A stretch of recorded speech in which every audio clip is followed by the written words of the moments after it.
Hello everyone, I'm Naseer బాబు. మీరందరూ చూస్తున్నారు life of Naseer channel. అసలు షెడ్యూల్లో ఈ వీడియో లేదు, కానీ షెడ్యూల్లో వేరే వీడియో చేయాల్సింది. కానీ నాకు ఈ న్యూస్ ఛానల్లో ఈ న్యూస్ చూసిన తర్వాత మనసంతా కూడా చాలా బాధ అనిపించింది. అసలు ఇలాంటి రోజు రోజున ఇలాంటి క్రైమ్స్ అనేవి ఎందుకు పెరిగిపోతున్నాయి?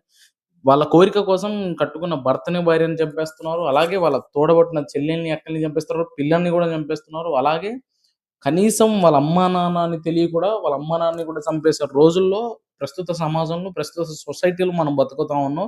అసలు ఎందుకు ఇవన్నీ క్రైమ్స్ అనేవి రోజు రోజుకి ఎక్కువగా జరిగిపోతున్నాయి అంటే, క్రైమ్స్ అన్నీ కూడా ఒక కోరిక వల్ల, ఒక కామ కోరిక వల్ల, డబ్బు సంపాదించాలనే కోరిక వల్ల, వాళ్ళ అనుకుంది జరగలేదు అనే కోరిక వల్ల కూడా ఇలాంటి క్రైమ్స్ అనేవి రోజు రోజుకి జరుగుతున్నాయి. ఈ ఇన్సిడెంట్ వచ్చేసి మన వికారాబాద్ డిస్ట్రిక్ట్ జరిగింది. ఈ బట్వారం మండలం యాచారం గ్రామానికి చెందిన ఏదైతే సురేఖ 25 ఇయర్స్ ఉన్న సురేఖ వాళ్ళ ఓన్ పేరెంట్స్, అది కూడా తను లవ్ చేసిన వ్యక్తి తనకు దక్కడేమో అనే ఉద్దేశంతో తన ఓన్ పేరెంట్స్ ని చంపేసింది. అసలు ఏంటి అనేది ఇన్సిడెంట్ గురించి మనం మాట్లాడుకున్నట్టయితే, ఆ యాచారం గ్రామానికి చెందిన దశరథ లక్ష్మి అనే ఇద్దరు పాపం 58 వాళ్ళు ఓల్డ్ ఏజ్ పీపుల్. 58 సంవత్సరాలు. వాళ్ళ భార్యకి లక్ష్మికి 54 సంవత్సరాలు. అంటే మినిమం టు మినిమం 60 వరకు ఉన్నాయి వాళ్ళకి. పాపం మీరు ఒకసారి వాళ్ళ ప్రొఫైల్, వాళ్ళ ఫేసెస్ కనుక చూస్తే పాపం ఓల్డ్ ఏజ్ పీపుల్. వాళ్ళకు ముగ్గురు పిల్లలు, ఒక బాబు. ముగ్గురు అమ్మాయిలకి ఇద్దరు అమ్మాయిలకి ఆల్రెడీ మ్యారేడ్ అయిపోయింది. ఒక బాబు ఉన్నాడు. అలాగే ఈ సురేఖ అనే అమ్మాయి ఏదైతే ఇన్సిడెంట్ చేసిందో, సురేఖ అనే అమ్మాయి 25 ఇయర్స్ అమ్మాయి, మూడో అమ్మాయి. ఈ అమ్మాయికి ఒక వ్యక్తితోని, అంటే ఒక 1 ఇయర్ బ్యాక్ ఇన్‌స్టాగ్రామ్‌లో 1 ఇయర్ బ్యాక్ లవ్ ఏర్పడింది. అది కూడా ఏదైనా ఇంటి పక్కన, లేకపోతే వాళ్ళ దూరపు బంధువు కూడా కాదు. అది కూడా ఇన్‌స్టాగ్రామ్, అంటే సోషల్ మీడియాలో అసలు ఎవరో తెలీదు. అతను ఎలాంటి వాడో కూడా తెలియని వ్యక్తితోని తనకు ఈ లవ్ ఏర్పడింది. వాళ్ళు 1 ఇయర్ నుంచి లవ్ చేసుకుంటా ఉన్నారు. అతనిది వేరే కులం. అబ్సెషన్ వేరే కులం. వీళ్ళిద్దరు లవ్ చేసుకుంటుంటే, అమ్మాయి కాస్త వీళ్ళుండే చెప్పింది, నేను అతన్ని లవ్ చేస్తున్నాను, పెళ్లి చేసుకుంటానంటే వాళ్ళ పేరెంట్స్ ఒప్పుకోలేదు. అతను మన కులంకి సంబంధించిన వ్యక్తి కాదు. అలాగే అతనికి మనకి సెట్ అవ్వదమ్మా అనే ఒక ఉద్దేశంతో వాళ్ళు చెప్పారు.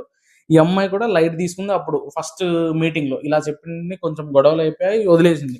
తరువాత ఏదైతే 24థ్ నాడు, ఈ 24థ్ నాడు అంటే పోయిన సాటర్‌డే రోజు ఇన్సిడెంట్ జరిగింది. మళ్ళీ ఆ టాపిక్, అంటే వాళ్ళు డిన్నర్ చేసే టైంలో ఆ టాపిక్‌ని తీసుకొచ్చి గొడవ పెట్టుకొని మరి అతన్ ఆమె అంటే ఈ సురేఖ తీసుకొచ్చిన, ఏదైతే తను సురేఖ తీసుకొచ్చిన ఒక అనెస్థెటిక్ ఇంజెక్షన్‌ని ఐవీ చేయడం వల్ల, అంటే ఒక ఇంజెక్షన్‌ని ఐవీ ఏదైతే డోస్ ఎక్కువ ఇచ్చి ఐవీ చేయడం వల్ల ఫస్ట్ వాళ్ళ మదర్‌కి ఇచ్చింది. అంటే బాడీ పెయిన్స్ ఎక్కువ ఉన్నాయి కదమ్మా, ఇంజెక్షన్స్ ఇస్తే నువ్వు ఎంతో కొంత క్యూర్ అయితా అనే ఉద్దేశంతో వాళ్ళ అమ్మకి ఇవ్వడం ద్వారా వాళ్ళమ్మ హెవీ డోస్ వల్ల చనిపోవడం జరిగింది. అలాగే వాళ్ళ నాన్న బయటికొచ్చే లోపు వాళ్ళ నాన్నకు కూడా, "నీకెలాగైనా బాడీ పెయిన్స్ ఎక్కువున్నాయి నాన్న.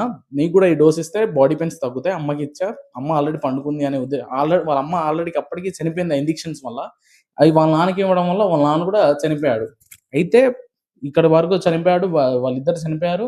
తర్వాత వాళ్ళ అన్నకి ఫోన్ చేసి, ఫస్ట్ నాన్న హార్ట్ అటాక్ వల్ల చనిపోయాడు. అమ్మ ఈ నాన్న మృతిని తట్టుకోలేక కార్డియాక్ అరెస్ట్ అయ్యి చనిపోయాడనే ఒక డ్రామా ఆడేసరికి వాళ్ళ అన్న ఏదో ఏదో మిస్‌లీడింగ్ అయింది. కంపల్సరీ మనం పోలీస్ వాళ్ళకి ఇన్ఫార్మ్ చేయాలనే ఉద్దేశంతో పోలీస్ వాళ్ళని పిలిపిస్తే, వాళ్ళు అక్కడికొచ్చి చెక్ చేస్తే అక్కడున్న సిరంజీలు అయ్యి ఉన్నాయి. ఎందుకంటే ఈ సురేఖ 25 ఇయర్స్ ఉన్న సురేఖ కాస్త ఈ ప్రైవేట్ హాస్పిటల్‌లో ఒక నర్స్‌గా పనిచేస్తుంది. దాని ద్వారా ఆమెకి మెడికల్‌లో ఎక్కువగా యాక్సెస్ ఉండడం వల్ల ఒకటి ఈ క్రైమ్ జరిగింది. ఇంకోటేంటంటే తను బ్లైండ్‌గా, అసలు ఒక వ్యక్తి సోషల్ మీడియాలో ఒక వ్యక్తి మంచివాడా, చెడ్డవాడా కానీ తన ప్రొఫైల్‌ని చూసి నమ్మింది. ఆల్రెడీ అతను మంచివాడా లేదా అని పాపం తీసుకొచ్చి వాళ్ళని లవ్ చేసింది. అది వాళ్ళ నాన్నోళ్ళు ఒప్పుకోలేదు. కులాంతర వివాహం వద్దమ్మా, మనకు అవసరం లేదు, మన కుటుంబానికి సెట్ అవ్వదు. ఆ తెల్లారి కాస్త, అంటే ఏదైతే 24థ్ నాడు ఇన్సిడెంట్ జరిగితే 25థ్ నాడు సండే రోజు ఈ సురేఖకి పెళ్లి చూపులున్నాయి. ఎక్కడైతే నాకు పెళ్లి చూపులు, మళ్ళీ ఈ పెళ్లి చూపులు చూపడం వల్ల నన్ను బలవంతంగా పెళ్లి చేస్తారు, నేను ప్రేమించిన వ్యక్తి దొరకడనే ఉద్దేశంతో వాళ్ళ ఓన్ పేరెంట్స్‌ని, కనీసం వాళ్ళమ్మ 9 నెలలు ఆ కడుపులో మోసింది. వాళ్ళ నాన్న 58 సంవత్సరాల నుంచి అమ్మాయిని మోస్తానే ఉన్నాడు. కానీ ఒక్క చిన్న ఎమోషన్ ఇన్సిడెంట్, అంటే కృతజ్ఞత లేకపోవడం వల్ల కూడా ఇలాంటి ఇన్సిడెంట్ జరిగింది. వాళ్ళ ఓన్ పేరెంట్స్‌ని అమ్మాయి చంపేసుకుంది. అంటే ఇవన్నీ చూసిన తర్వాత ఏమనిపిస్తుందంటే, అట్‌లీస్ట్ మనిషిలో హ్యుమానిటీ అనేది చనిపోతుందబ్బా రోజు రోజుకి. కనీసం బయట వ్యక్తుల్ని చూసినా, మనం ఇలాంటి ఇన్సిడెంట్ చూసినా హ్యుమానిటీ సరిపోతుంది. ఓన్ పేరెంట్స్, అంటే తన ఓన్ తల్లిదండ్రులను కూడా చంపుకునే హ్యుమానిటీ ఈరోజు పీపుల్‌లో అసలు లేదు. కంపల్సరీ ఎవరైతే ఈ వీడియో చూస్తున్నారో అసలు మీరేమనుకుంటున్నారో కంపల్సరీ కామెంట్ బాక్స్‌లో కామెంట్ చేయండి. ఇలాంటి ఇన్సిడెంట్ అనేవి ముందు ముందు అసలు జరగకూడదు.